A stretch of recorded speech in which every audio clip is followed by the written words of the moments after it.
ಮುಂದಿನ ರಾಶಿ ನೋಡ್ತಾ ಹೋದ್ರೆ ಮಕರ ರಾಶಿ, ಅವ್ರಿಗೂ ಕೂಡ ಸಾಕಷ್ಟು ಸಮಯ ಸರಿ ಇಲ್ಲ. ಸೊ ಮಕರ ರಾಶಿ ಬಗ್ಗೆ ಹೇಳ್ತಾ ನೋಡಿ, ಧನು ರಾಶಿಯವ್ರಿಗೆ ಹೇಳಿದೆ ಹಾಗೆ ಮಕರ ರಾಶಿಯವ್ರಿಗೂ ಕೂಡ ತುಂಬ ಟೈಮು ಕೆಟ್ಟಿದೆ. ಯಾಕಂದರೆ ಲಾಭಾಧಿಪತಿ ಕುಜ 4ನೇವನು 6ರಲ್ಲಿ, 4ನೇವನು ಅವನ ಮನೆಯಿಂದ ಅವನು 6ಕ್ಕೆ ಬಂದಿದ್ದಾನೆ. ಮತ್ತು 4ನೇವನು 11ನೇವನಾಗಿದ್ಕೊಂಡು 12ನೇ ಮನೆಯನ್ನು ನೋಡ್ತಾನೆ. 12ನೇ ಮನೆ ನೋಡಿದಾಗ 12ನೇ ಮನೆಯೇ ವ್ಯಯಸ್ಥಾನ. ಧನಸ್ಸು ರಾಶಿ ನೋಡಿದಾಗೆ ಮಕರ ರಾಶಿಗೆ ಎಫೆಕ್ಟು. ಇವಾಗ 7.5 ಬಂದಾಗ ಇವಾಗ ಮೀನರಾಶಿಯಲ್ಲಿ ಶನಿ ಇದ್ದಾಗ ಕುಂಭರಾಶಿಯವ್ರಿಗೆ ಎಫೆಕ್ಟು, ಮುಂದೆ ಮೇಷರಾಶಿಯವ್ರಿಗೆ ಎಫೆಕ್ಟ್ ಅಂತ ಹೇಗೆ ಹೇಳ್ತೀವಿ, ಹಾಗೆ ಧನಸ್ಸು ನೋಡಿದಾಗ ಇವ್ರಿಗೆ 12ನೇ ಮನೆ ವ್ಯಯಸ್ಥಾನಕ್ಕೆ ಹೋಗುತ್ತೆ. ಹಾಗಾಗಿ ಮಕರ ರಾಶಿಯವರು ಕೂಡ ತುಂಬ ಟೈಮ್ ಕೆಟ್ಟಿರೋದ್ರಿಂದ ಮಕರ ರಾಶಿಯವರು ನೀವು ಕೂಡ ತುಂಬ ಇದನ್ನು ಮಾಡ್ಕೊಳ್ಬೇಕಾಗತ್ತೆ. ಯಾಕಂದರೆ ನೋಡಿ, 2ನೇ ಮನೇಲಿ ರಾಹು ಇರ್ತಾನೆ, ಧನಸ್ಥಾನದಲ್ಲಿ ರಾಹು ಇರ್ತಾನೆ, 3ನೇ ಮನೇಲಿ ಶನಿ, ರಾಶಿಯಾಧಿಪತಿ ಶನಿ 3ನೇ ಮನೆಗೆ ಹೋಗಿದ್ದಾನೆ.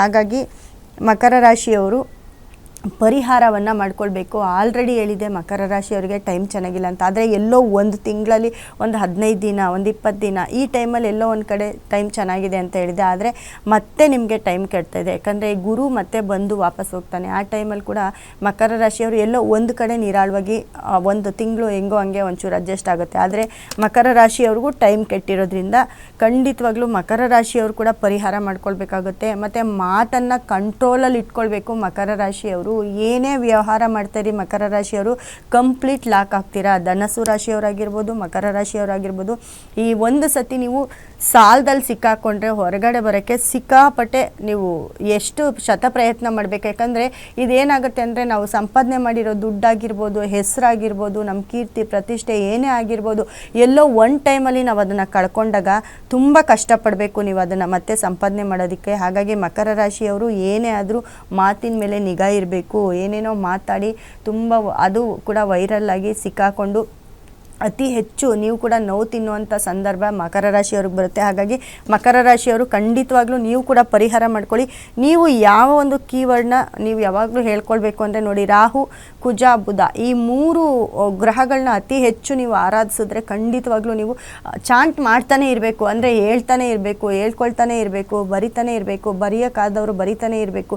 ನೀವೇನಾದರೂ ಕೆಲಸ ನೀವೆಲ್ಲೋ ಲಾಕ್ ಆಗ್ತಾ ಇದ್ದೀರಾ, ನಿಮ್ಗೆ ಅದೇನೋ ಹೋಗಿದ್ದ ಕೆಲಸ ಆಗ್ತಾ ಇಲ್ವಾ, ಅವಾಗ ಕೂಡ ಈ ಗ್ರಹಗಳನ್ನ ಉಚ್ಚಾರಣೆ ಮಾಡಿಕೊಂಡ್ರೆ ಖಂಡಿತವಾಗ್ಲೂ ನಿಮ್ಮ ಕೆಲಸ ಆಗ್ತಾ ಹೋಗುತ್ತೆ. ಮುಂದಿನ ರಾಶಿ ಕುಂಭರಾಶಿ. ಕುಂಭರಾಶಿಯವ್ರಿಗೆ ನೋಡಿ, ಕುಂಭರಾಶಿಯವ್ರಿಗೆ ತುಂಬ ಟೈಮ್ ಚೆನ್ನಾಗಿದೆ. ಯಾಕಂದರೆ ರಾಶಿಯಲ್ಲೇ ರಾಹು ಬಂದಿರೋದ್ರಿಂದ ಅತಿ ಹೆಚ್ಚು ಟೈಮ್ ಚೆನ್ನಾಗಿದೆ ಅಂತ ಹೇಳ್ತೀನಿ. ಮತ್ತು 2ರಲ್ಲಿ ರಾಶಿಯಾಧಿಪತಿ ಶನಿ, ಧನಸ್ಥಾನದಲ್ಲಿ ಶನಿ, ಮತ್ತು 3ರ ದೃಷ್ಟಿ ವೃಷಭದಲ್ಲಿ 3ರ ದೃಷ್ಟಿ ಬರುತ್ತೆ. ಶನಿ ದೃಷ್ಟಿ 3ಕ್ಕೆ ಹೋದಾಗ ಅಲ್ಲಿಗೆ ಕುಂಭರಾಶಿಗೆ 4ನೇ ಮನೆ ಬರುತ್ತೆ. ಅಲ್ಲೇನಾಗುತ್ತೆ, ನೀವು ಮನೆ ಮಠ ಮಾಡ್ಕೊಳ್ಳೋದು, ಆಸ್ತಿ ತೊಗೊಳ್ಳೋದು, ಇದೆಲ್ಲ ಕೂಡ ಕುಂಭರಾಶಿಯವ್ರಿಗೆ ತುಂಬ ಅತಿ ಹೆಚ್ಚು ತುಂಬ ಪಾಸಿಟಿವ್ ಆಗುತ್ತೆ ಅಂತ ಹೇಳ್ತೀನಿ. ಹಾಗೆ ಮತ್ತು ವೃಷಭದಲ್ಲಿ 4ನೇ ಮನೆ ನಿಮಗೆ 5ನೇ ಮನೆಯಲ್ಲಿ ಗುರು ಮತ್ತು ಶುಕ್ರ, ಈ ಏನು ಹೇಳಿದೆ ನಾನು, ಕುಜನ ದೃಷ್ಟಿ, ಗುರು ದೃಷ್ಟಿ ಧನಸ್ಸು ರಾಶಿಗೆ ಬೀಳೋದ್ರಿಂದ ಧನಸ್ಸು ಬಂದು ಇವರಿಗೆ 11ನೇ ಮನೆ ಆಗುತ್ತೆ. ಅಂದರೆ ಲಾಭದ ಸ್ಥಾನ ಅದಾಗಿರುತ್ತೆ. ಹಾಗಾಗಿ ಶನಿ ದೃಷ್ಟಿ 10ನೇ ದೃಷ್ಟಿ ಬೀಳೋದ್ರಿಂದ ಕೆಲಸ ಜಾಸ್ತಿ ಆಗ್ತಾ ಹೋಗುತ್ತೆ. ಕುಂಭರಾಶಿಯವ್ರಿಗೆ ಅತಿ ಹೆಚ್ಚು ಕೆಲಸ ಬರೋದು, ಫಾರಿನಲ್ಲಿ ಜಾಬ್ ಸಿಕ್ಕೋದು, ಅಥವಾ ಅಲ್ಲೋ ಕೆಲಸ ಮಾಡ್ಕೊಂಡು ಬರೋದು, ನಿಮ್ಮ ಕುಟುಂಬದವ್ರು ಯಾರಾದರೂ ಫಾರಿನ್ಗೆ ಹೋಗಿ ಅಲ್ಲಿ ಸಂಪಾದನೆ ಮಾಡೋದು, ಅಲ್ಲಿ ಆಸ್ತಿ ತೊಗೊಳ್ಳೋದು, ಇಲ್ಲಿ ಕೂಡ ಕುಂಭರಾಶಿಯವರು ಇಲ್ಲಿ ಕೂಡ ಮನೆ ಮಠ ಮಾಡ್ಕೊಳ್ಳೋದು, ಆಸ್ತಿ ತೊಗೊಳ್ಳೋದು ಎಲ್ಲ ಆಗುತ್ತೆ. ಆದರೆ ಎಲ್ಲೋ ಒಂದು ಕಡೆ ಏನಾದರೂ ಪ್ರಾಪರ್ಟಿ ಬೈ ಮಾಡಬೇಕಾದ್ರೆ ತುಂಬ ಹುಷಾರಾಗಿ ಮಾಡಿ. ಅದೇನೇ ಪ್ರಾಬ್ಲಮಲ್ಲಿದ್ದರೂ ಹೊರಗಡೆ ಬೇಗ ಬರ್ತೀರಾ ಅಂತ ಹೇಳ್ಬೋದು. ಯಾಕಂದರೆ ಟೈಮು ನಿಮ್ಮದೇ ಆಗಿರುತ್ತೆ. ಈ ಥರ ಟೈಮು ನಿಮಗೆ ಇವಾಗ ನಾನು ಹೇಳಿದೆ, ಧನಸ್ಸು ರಾಶಿಯವರು, ಮಕರ ರಾಶಿಯವರು 100 ವರ್ಷ 150 ವರ್ಷಕ್ಕೊಂದ್ಸತಿ ಈ ಥರ ಶನಿ ದೃಷ್ಟಿ ಬಂದು ನೀವು ಹಿಂದಕ್ಕೆ ಹೋಗಿರ್ತೀರ, ಮತ್ತೆ ರಿಪೀಟ್ ನೀವು ಮುಂದಕ್ಕೆ ಬರಬೇಕಂದ್ರೆ ಕಷ್ಟ ಆಗುತ್ತೆ ಅಂತ. ಹಾಗೆ ಕುಂಭರಾಶಿಯವರು 100 ವರ್ಷ 150 ವರ್ಷ ಮುಂದೆ ಬಂದಂಗಿರ್ತೀರ. ಸೊ ಹಾಗಾಗಿ ನಿಮ್ಮ ಟೈಮ್ನ ನೀವು ಯುಟಿಲೈಸ್ ಮಾಡ್ಕೊಳ್ಳಿ. ಕುಂಭರಾಶಿಯವ್ರಿಗೆ ಸಿಕ್ಕಾಪಟ್ಟೆ ಯೋಗ, ಏನು ಮಾಡಿದ್ರು ಮುಟ್ಟಿದ್ದೆಲ್ಲ ಚಿನ್ನ ಅಂತ ಹೇಳ್ಬೋದು. ಅಂತ ಎಲ್ಲವನ್ನು ಮುಟ್ಟಬೇಡಿ, ಅದು ಕೂಡ ನಿಮ್ಗೆ ತೊಂದರೆ ಆಗುತ್ತೆ ಕುಂಭರಾಶಿಯವ್ರಿಗೆ. ಹಾಗಾಗಿ ನೋಡಿ, ಕುಂಭರಾಶಿಯವ್ರಿಗೆ ಕೀವರ್ಡ್ ಅಂತ ಬಂದಾಗ ಕುಂಭರಾಶಿಯವರು ರಾಹು ಶುಕ್ರ ಗುರುನ ಅತಿ ಹೆಚ್ಚು ಆರಾಧಿಸಿ, ಅತಿ ಹೆಚ್ಚು ಚಾಂಟ್ ಮಾಡ್ತಾಯಿರಿ, ಹೇಳ್ತಾಯಿರಿ, ಬರೀತಾಯಿರಿ. ಎಷ್ಟು ಬರಿತೀರೋ ನೀವು ಅಷ್ಟು ನಿಮಗೆ ಪಾಸಿಟಿವ್ ಅಂತ ಹೇಳ್ತೀನಿ. ಕುಂಭರಾಶಿಯವ್ರಿಗೆ ತುಂಬ ಟೈಮ್ ಚೆನ್ನಾಗಿದೆ. ಕೊನೆಯದಾಗಿ ಮೀನರಾಶಿಯವರಿಗೆ ಟೈಮು 12ನೇ ಮನೆ, ಅದೇ ಮನೆಯಲ್ಲಿ ಶನಿ. ಯಾಕೆಂದರೆ 12ರ ರಾಶಿಯಾಧಿಪತಿ ಶನಿ ರಾಶಿಗೆ ಬಂದಿರೋದು ತುಂಬ ಅಂತಂದರೆ ತುಂಬ ಪ್ರಾಬ್ಲಮಲ್ಲಿ ಸಿಕ್ಕಾಕೊಂಡಿರ್ತಾರೆ. Already ಮೀನರಾಶಿಯವ್ರಿಗೆ time ಕೆಟ್ಟಿತ್ತು. ಮತ್ತು ಲೋನು ಸಾಲ ಅಂತ ಏನಾದರೂ ಮಾಡಿ ಮಾಡಿದರೆ ಅದನ್ನು ತೀರಿಸೋದಕ್ಕೆ ತುಂಬ ಶತಪ್ರಯತ್ನ ಮಾಡಬೇಕಾಗುತ್ತೆ. ಒಂದ್ರ ಮೇಲೊಂದು ಸಾಲ ಲೋನು ನಡೆಸ್ತಾನೆ ಇರ್ತೀರ. ನಿಮ್ಮ ಸಂಸ್ಥೆ ಕೂಡ ಏನಾದರೂ ನಿಮ್ಮ ಸಂಸ್ಥೆ ಆಗಿರ್ಬೋದು ಅಥವಾ ನೀವೇನಾದರೂ ಸಣ್ಣದೊಂದು ಅಂಗಡಿ ಕೂಡ ನಡೆಸ್ತಾ ಇರ್ಬೋದು, ಒಂದು ಪ್ರಾವಿಷನ್ ಸ್ಟೋರ್ ಇರ್ಬೋದು, ಅಥವಾ ಏನಾದರೂ ಕೆಲಸ ಮಾಡ್ತಾಯಿರಿ.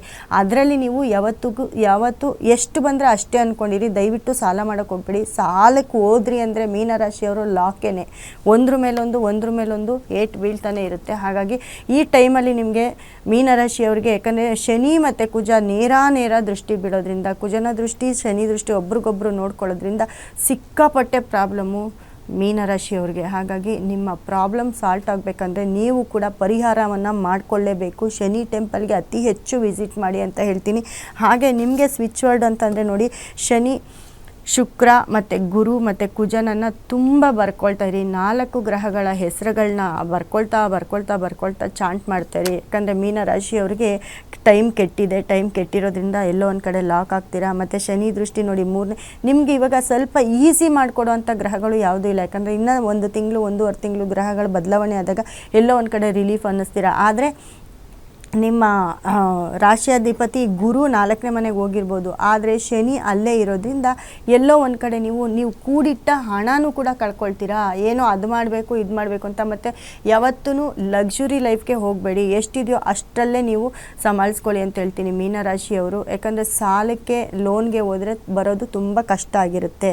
ನೋಡಿ, ಇವಾಗ 12 ರಾಶಿಗಳ ಒಂದು ಸ್ವಿಚ್ ವರ್ಡು ಮತ್ತು ಅವ್ರು ಏನೇನು ಮಾಡ್ಕೊಳ್ಬೇಕು ಅನ್ನೋದನ್ನು ಹೇಳ್ತಾ ಬಂದೆ. ಕೊನೆಯದಾಗಿ ಏನು ಹೇಳ್ತೀನಿ ಅಂದರೆ ನೋಡಿ, ಈ ಬ್ರೇಸ್ಲೆಟ್ ಬಗ್ಗೆ ನಾನು ನಿನ್ನೆ ಕೂಡ ಹೇಳಿದ್ದೆ. ಈ ಬ್ರೇಸ್ಲೆಟ್ ಬಗ್ಗೆ ಏನಪ್ಪ ಅಂತಂದರೆ, ನಿಮ್ಮ ಮನೆಯಲ್ಲಿ ಯಾರಾದರೂ ನಿಮಗೆ ಬ್ಲ್ಯಾಕ್ ಮ್ಯಾಜಿಕ್ ಆಗಿರ್ಬೋದು, ವಾಮಾಚಾರ ಆಗಿರ್ಬೋದು, ಯಾಕಂದರೆ ಮಾಡಿಸ್ತಾರಾ ಇಲ್ವಾ, ಕೆಲವೊಂದು ಸತಿ ನಮಗೇ ನಾವು ಯಾಕೆ ಹಿಂಗೆ ಆಗ್ತಿದ್ದೀವಿ, ನಮ್ಮ ಕುಟುಂಬ ಯಾಕೆ ಹೀಗೆ ಆಗ್ತಾಯಿದೆ ಅಂತ ನಾವೇ ಒಂದು ಸತಿ ಕ್ವಶನ್ ಮಾಡ್ಕೊಳ್ಳೋದಿರುತ್ತೆ. ಇಲ್ಲ ಯಾರಾದರೂ ಮಾಡಿಸ್ಬಿಟ್ರೆ ಅವಾಗ ನಮ್ಮನೆಗೆ ಯಾರು ಬಂದೋದ್ರು ನಮಗೆ ಡೌಟು.